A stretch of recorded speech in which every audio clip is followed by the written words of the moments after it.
Welcome to day 9 of our 21 Days to Prosperity and Abundance with Natalie Pace. Today's mantra is vision. So, this is where I want you to do some reflection all day long. Remember, these are mantras, right? So, how can we have greater vision for our life? Have you always known exactly what you wanted to do and exactly who you want to be and exactly when you want to do everything in your life? Or have you just done what was expected of you? What would you be doing? How would you be living if money were not an object at all? If you had all the money in the world, what choices would you make? Maybe try some of that visioning and dreaming. Where would you like to be 10 years from now? What do you want your life to look like in 10 years? And can you have that be your North Star so that you start walking towards it? Now, there are many exercises that we can do to help us to hone our vision of who we really are.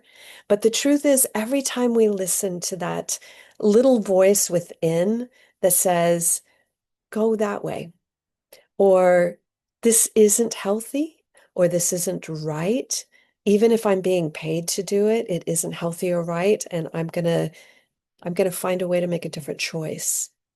I'm gonna give you an example. Um, I was coaching somebody who worked for a defense firm, and his job was actually pinpointing exactly where bombs would fall to try to reduce collateral damage. And in his mind, he was lifting the light in the room. And that's how he justified. He had a very, very strong spiritual practice. And that's what he justified doing what he did for his day job is he said, I am the person in the room that talks about, morals and Christ. And I'm the person who limits, the collateral damage when things are bombed. Now, yes, there is probably merit to that. And yes, people have a right to defend themselves. But if you really are spiritual in your practice on Sundays talking about peace, is it right for you Monday through Friday to build bombs? And it was just a question I posed to him. Are you sure this is in alignment with your higher calling? Or as an engineer, would you actually prefer to be, making clean energy for, the world or developing something that could be really useful for peace? That's a deterrent, right? Defense can be a deterrent, and it could be, if you harm me, I'll harm you, or I'll harm you before you harm me, but it's not necessarily a peaceful tool, right? So we talked about this, and this person did end up transitioning out of the defense industry and into the clean energy industry. So that's what I mean to say is that it doesn't mean that you have to quit your job right at this moment, but if you are justifying something that is fundamentally against who you are at your core and what you believe in at your core, then there can be adjustments that can be made. I'll give you another example. Now, this is one where I did just say no. So I was working for a health insurance company, and this was back, a long time ago. It was one of my first jobs, and I was getting into sales and customer service, and we sold big medical insurance plans to big employers. And what was happening is that the salespeople were giving the employer the social security numbers of the people who had the biggest claims on the health insurance, and those people ended up getting fired. And this was not legal. And obviously, it was definitely against what I believed in my moral code.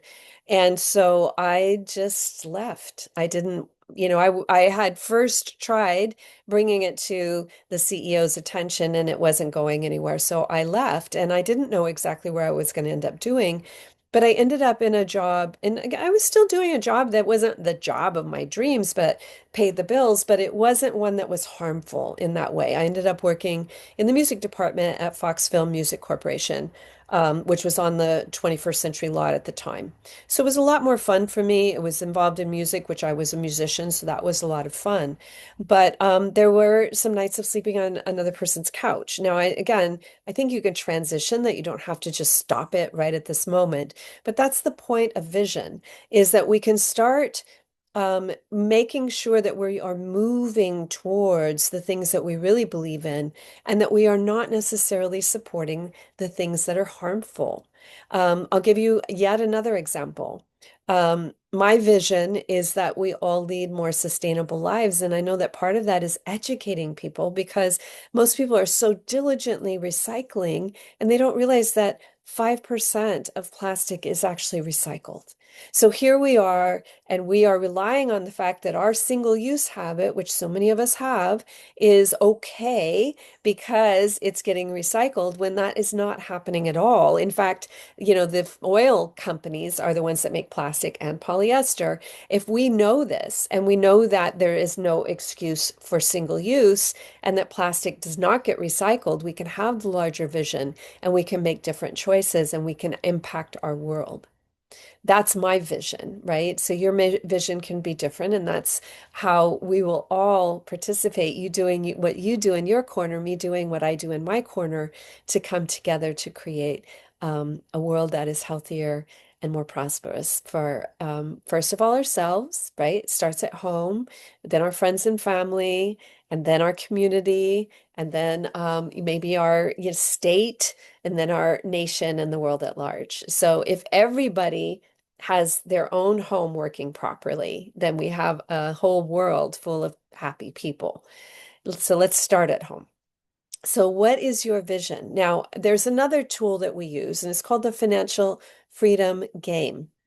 Now, we play this game periodically at Santa Monica Beach. I've played it in Cocoa Beach, Florida. I have played it in Manhattan. I play it when we go to our Restoramo Royal Manor House retreat every other year.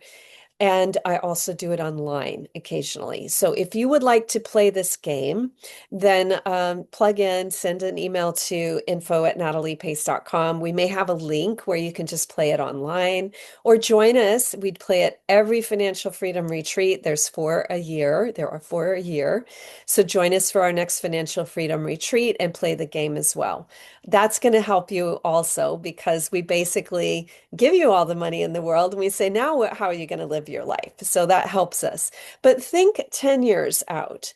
The wealthier people think 100 years out. So let's start thinking 10 years out and planning towards that goal. All right, I will see you tomorrow. And remember, today's mantra is vision. And again, you may not know what your vision is, but by asking the question, maybe you're going to start crystallizing it a little bit more.